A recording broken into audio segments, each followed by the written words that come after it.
خپل ځان قدر وکړئ. زه یو مثال در کوم، ځان پې سمجدار کړئ. میا خان نه یو سړی لاړ ملیشیا ته، غریب دی، خپل کور یې نشته. میا خان نه لاړ ملیشیا ته، ملیشیا کې ډېر غټه کړۍ جوړه کړه، BMW ګاډی ورسره دی، ډېر په مزو یې سر دی. د میا خان نه یو سړی لاړ بل ملیشیا ته، دې پلار یې ورته وي چې ورور یو کار وکړه، زما هغې زوی ته ووایه چې زمونږ په ګاونډ کې یو ځمکه خرڅېږي او 10 لکه روپۍ دې راولېږلې، نو ځمکه به پې والمه، کور به پې جوړ کړمه او تاله به پې کویدنه وکړمه او چې ته راځې ما به کار برابر کړی. هغه هلک وفادارو، نمک حلالو، پلار یې پېژندو، پیسو ته یې وکتل چې زما سره خو د پیسو بهاو دی. 50 لکه روپۍ یې ونډۍ والا له ورکړې، خط یې چاله ورکو چې دا به اوس یې میا خان کې زما پلار له. میا خان والا بنیریانو سره په ګاونډ کې پاتې کېږي، او بنیریان سادهګان دي، دا میا خان والا باندې به هم څه اثر خامخا وي. میا خان والا خط را واغستو، چرای وړو، خط یې واغستو، ښکل کو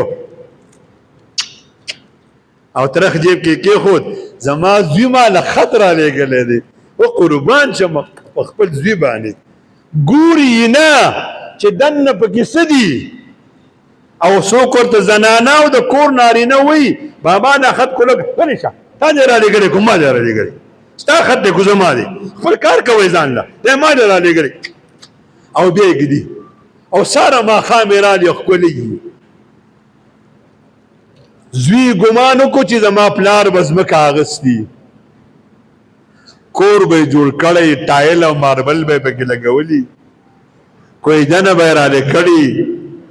او هغه چې را روان شو پېښور ایرپورټ ته سوال جواب کړو، دادا زه راځمه، دادا وی خدای خو دې په سیند لا وکړه، دا ښکاره نه شم ما پسې، تا ته ما پیسې راوړېږه، پیسې نه رالیږي، ځان سره د هغې دي، کور زمونږ نه بل چا واغست نه. پسې وخت چې راغی کور ته، پلار یې په دروازه کې ولاړ دی، نه به راځې کور ته، څه نه به راځې نه، چې چېرته ځې بل پلار ځانه وګوره. دادا ولې نه پېژنم، کور ته به نه راځې. ولکه میا خان والا نوجوان خپل ماماګانې راغونډ کړل ترونه چې زما دا پلار لیونی شوی دی، ډاکټر دی بوځو، خو داسې چل دی. زه خو 10 کاله پس راغلی یم، په کار ده چې دې ما ته کور نه و، دته ما یو 10 لکه روپۍ راولېږه او د 10 لکه روپۍ نه رالېږي، ځان سره یخې وي، خو نه وي ورسره زما ګیله نه وه، خو ده سره خو وي او ده نه رالېږلي.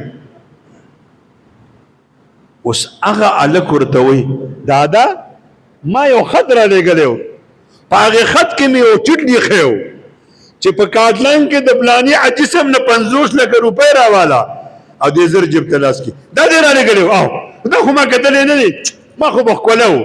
تاسو نه تپوس کوم میا خان والا و، ګناه د هغې زوی دی کو د پلار دی؟ سم راته ووایې د چا ګناه دی؟ ولې خط یې نه دی کتلی؟ او میا خان والو، سبا به مولان جنت ته رواني، سبا به تبلیغیان جنت ته رواني، سبا به مسلمانان شوي انګریزان جنت ته رواني، او ته به هلته ودرېږې. ته ولې جنت ته ځې؟ زه ولې نه ځمه؟ نو ستا رب به تا ته دقه وایي، ما یو خط تاله رالېږلی و که نه؟ خط یې رالېږلی که نه دی رالېږلی؟ میا خان والو قرآن خط را لېږلی دی. ښځو ځان پکې وګورئ، څه یې؟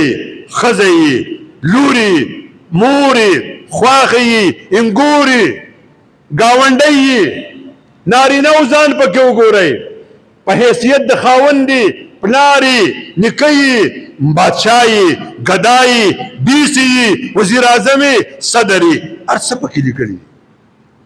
تاسو مونږ یې ګورو نه چې د لور واده یې په ډولۍ کې ورسره ږدو او بیا ورته وایو چې سترګې به نه کولاوئ، چې په کټ کې کښېنې سترګې به کولاو کې، په قرآن به یې ولګئ. زه برکت منمه، زه بې برکته نه یم، زه برکت منمه، خو حرام بالله کو د دې په خزه کې په دې قران په کتو برکت راغی چې خواخې پکې نه ده پیژندلې مور نه ده پیژندلې لیور نه ده پیژندلې زومی نه ده پیژندلې خاوند نه ده پیژندلې نو په دې کور کې په نفس کتو قران برکت راشي